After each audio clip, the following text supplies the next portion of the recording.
tak nak mengaku. Oh baby maafkan. Assalamualaikum, salam sejahtera tuan-tuan, perempuan. Semoga kita semua dalam keadaan sihat. Kita bersua kembali pada hari ini. Okey, hari ini saya nak cerita sikit lah pengalaman saya, macam mana saya boleh menceburkan diri dalam bidang kemaruan ni. Kalau ikutkan dulu saya mula dengan arwana. Hobi saya memang saya start tahun 2000. 2000 pertama kali saya bela arwana green masa tu. Green arwana masa tu murah je, harga RM60 je. Gaji pertama masa tu tengah STPM masa tu. Part time kerja, lepas tu dapat duit gaji tu belilah. Masa tu RM60 je arwana green masa tu. Lepas tu dari semasa ke semasa saya upgrade, daripada green pergi ke red. Saya bela banjar semua arwana lah. Banjar saya pernah bela green silver, pearl arwana pun saya pernah bela. Kalau yang ni MGBB lah dalam video ni dan lain-lain arwana saya pernah bela. Arwana Malaysian Golden, Super High Back, macam-macam lah Dan arwana yang paling mahal saya pernah beli, harga dia dalam RM6,000 lebih lah. Masa tu saya dah start kerja lah masa tu. Saya beli Seiko King MGBB F2, YTL lagi. Okey, itu harga dia RM6,000 lebih saya beli yang ni yang ini saya bela dalam 2 tahun. Ini saya dah jual dah. Yang ini saya jual balik. Saya beli 6,800. Saya tengah nak renovate rumah. Jadi saya perlu duit, saya jual lah. Dapat harga RM5,000 je. Tapi okey lah kan. Jadi macam mana saya boleh terjebak dengan maru ni kalau ikut dah lama saya main arwana. Sebenarnya dalam masa saya main arwana pun saya ada bela lah juga maru, taman bunga. Dulu saya panggil taman bunga, sekarang ni orang panggil maru Saya ada juga bela maru. Kadang-kadang kom dengan arwana, kadang-kadang saya bela kaloi, saya kom dengan kaloi. Tapi tak serius lah. Sebab saya suka tengok maru ni sebab dia jenis agresif. Dan dia jenis cepat kenal tuan. Jadi saya suka bela. Masa dulu pun, masa saya sebelum main arwana, saya belikan haruan. Haruan letak dalam tank kecil-kecil tu. Kadang-kadang saya bela haruan tu sampai setahun setengah. Dah jinak dah haruan tu. Jadi bila nampak kedai ikan ada jual taman bunga, saya akan beli. Dan saya akan belalah. Itulah punca macam mana saya boleh minat lah. Dan saya sekarang ni serius lah saya main maru. Yang ini maru lama saya ni, tahun 2016 saya start bela. Masa tu saya kat Sabah ni. Terpaksa lepaskan maru ni sebab saya nak pindah balik Semenanjung. Jadi kalau ikutkan, maru ni antara maru saya yang paling cantik lah, yang setakat ni, yang selama ni saya bela. Yang kirakan masa zaman kejahilan maru lah saya Kalau ikutkan dulu bela maru ni untuk nak besarkan je.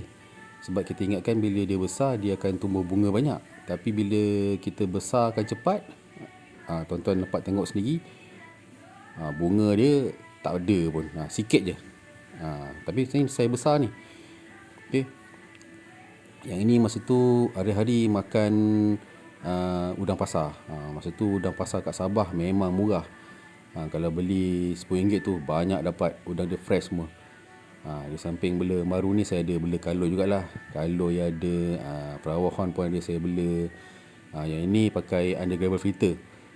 Memang dulu saya pakai undergravel filter lah untuk yang flower horn ni. Sebab air dia jernih, tuan-tuan Tapi maru saya yang masa saya kat Sabah ni, yang ini memang paling saya sayang lah ni. Inilah puncanya macam mana saya betul-betul jadi serius untuk nak mendalami pasal ilmu maru ni. Ini memang cantik lah ni, jinak dah. Besar lah ni, dalam 22 inci. Lepas tu maru yang ini saya bela masa tu, ini masa saya dah kat Melaka. Jadi ini pun local farm. Tadi pun local farm juga yang maru tadi tu. Ini pun local farm juga. Jadi alhamdulillah menjadi. Setelah saya research, setelah saya tanya dengan otai-otai macam mana nak keluarkan bunga maru ni, jadi alhamdulillah lah menjadi. Jadi sekarang ni saya dah tak berarwana lagi dah, sebab saya pun sibuk kerja dan tak ada masa lah. Jadi kalau bela maru ni, antara sebab yang pertama, dia tak perlukan masa yang banyak untuk kita nak fokus. Jadi kita bagi makan, kita biar je. Yang kedua, kenapa saya suka bela maru ni, saya berubah beralih hobi pada bela maru ni, sebab yang keduanya, dia lebih jimat. Kalau arowana, hari-hari kita kena bagi makan. Kalau kurang makan, dia akan kena penyakit PLJ. PLJ tu dia maksudnya dia punya bibir bawah dia akan panjang, dah tak cantik. Kalau maru ni makan makan okey, tak makan pun okey. Kalau kita bagi dia makan seminggu 2 kali pun dah okey dah. Dan dia akan lagi cantik, dia akan membentuk bunga dia yang banyak kalau kita kawal pemakanan dia. Sebab maru ni kat tempat asal dia pun dia kurang makan sebenarnya. Dia ni jenis berburu, dan bila dia berburu dia dapat makanan, dia akan sembunyi, dia akan menyorok dekat celah-celah pokok-pokok ataupun tebing-tebing ada ranting-ranting kan, ada semak tu dia akan sorok situ. Dan yang ketiga, maru ni dia tak cerewet. Kalau air dia pH acid pun okey, 5.5 ke atas ataupun sampai 7.8 ke atas pun dia okey. Air dia alkali okey, acid pun okey.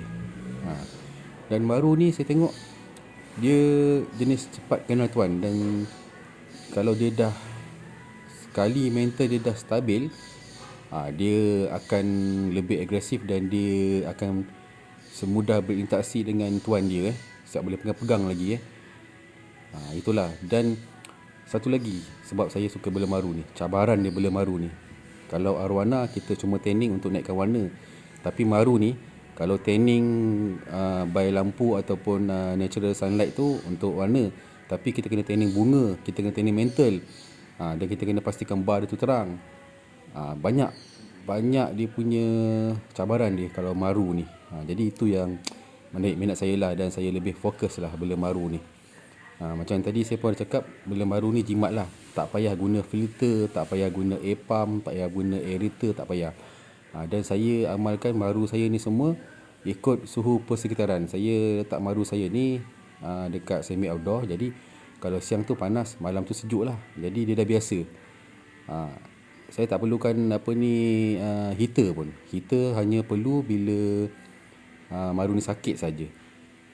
Jadi itulah sebab-sebabnya kenapa saya boleh terjebak dengan dunia kemaruan ni. Kemaruan tu ayat baru tu.